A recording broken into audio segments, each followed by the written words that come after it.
iRock Radio, the world headquarters of rock. It is Mike Karolyi and Stephen Wayne at an odd time of the day for you to be here. Well, listen, I get around, bro. You never know when I'm going to pop by the world headquarters of rock. No, but you will hear him coming from miles away. And let's welcome our very special guest today, Ryan Kristafer. How are you? Thank you. Thanks for having me today, guys. I greatly appreciate it. Thanks for coming by our home. We beautiful studios here, by the way. Thank you very much. Super high tech. We've got cameras everywhere. This is wild. This is not just radio. Right. This is I know. This is the whole package. We cover the gamut, bro. Right. We cover the gamut. Well, you have to now, right? You got to be everywhere. Sure. You really do. You have to be on all platforms, as we like to say, and video and audio and social media, everything. It's quite something. It's different than it used to be. Absolutely, back in the day, right? We often kid that we got into radio to be to have some sort of anonymity, to not be recognized. Yeah. And now that we're in this and we've done so much television and so much camera work, we're like, right. I know I got a face for radio. I can't speak for the. No, come on, guys. Wait, are you Bulgarian or Hungarian? I'm Hungarian. Hungarian. Okay, Yes. I'm a quarter Hungarian too. So.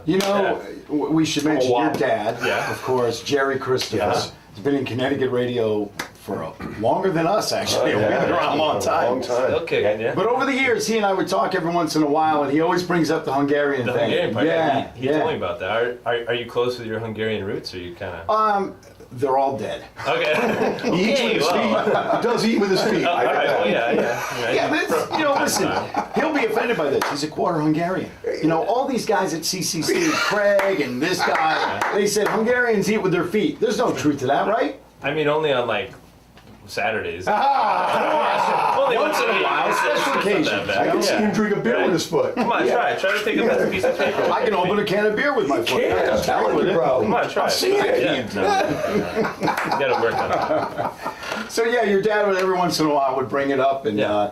we would. So he's very proud of his Hungarian heritage. Yeah. So he was adopted. So growing up, he's so into his heritage. Whereas me, I'm just like, well, I'm American, but he's like, oh, you're Hungarian or Irish. I'm like, yeah, I don't know. I'm from Cromwell. That's all I know. Hungarian Irish. Yeah, that's a scary mix, right? Yeah.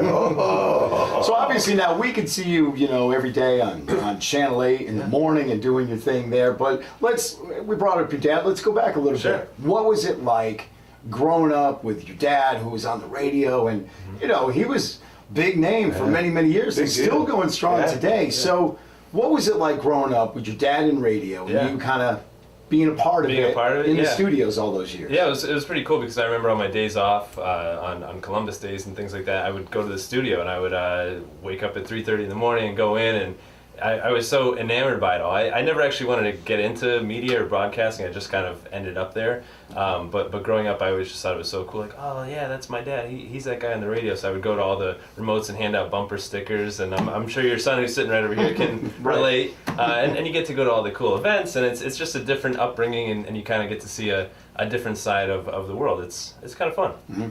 Did you ever really understand though that like people you don't even know your dad? Mm-hmm. Yeah. Was that weird, or was it just you always were a part of that, so you didn't think anything of it? Yeah, I mean, after a while you get kind of used to it. But I think I see it now even more, because when I was growing up, they'd be like, oh, you're Jerry Kristafer's son, and now people go up to him and they'll be like, oh, you're Ryan Kristafer's dad, right? And he's like, I don't know. But you know what? I bet he's very proud of it. That's awesome, though. Yeah. That's awesome. Yeah, no, it is. It's cool. It's kind of full circle, and he's been super supportive in my career.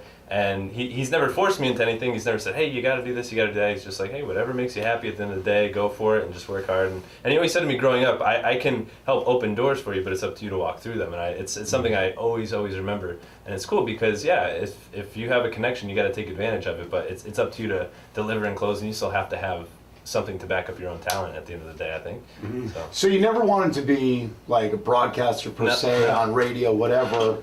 What did you want to do? I wanted to be a marketing guy. So I went to Central, CCSU, for marketing, and then I started a DJ business in college. So I was doing like backyard barbecues and church picnics and stuff, and I got a gig at Mohegan Sun here in Connecticut, and they said, "Hey man, you're pretty good on the mic. You should MC here. You should be a host." And I was like, "What? Like people make money doing that? That's a career." Yeah. Not thinking like, "Oh yeah, The best part of the job, bro. right? Come on. Yeah. So I'm like, okay, I'll try it. So I started doing cash giveaways there. So they would bring up these old ladies on stage, and you're so cute, and I give them bear hugs after they won all the money. Yeah. So I kind of fell in love with it. I was like, man, I could do this full time. So I sold all my DJ gear, and I started training in New York and LA for TV hosting. I wanted to be a game show host, and then I ended up at Channel 8. So it's kind of cool. That is pretty crazy, yeah. So you wanted to be a game show host. What is the best television game show Game ever? show. I think Price is Right. I mean, Bob Barker, for me, Yeah. you guys agree? Sure, Yeah. I mean, it's legendary. Still going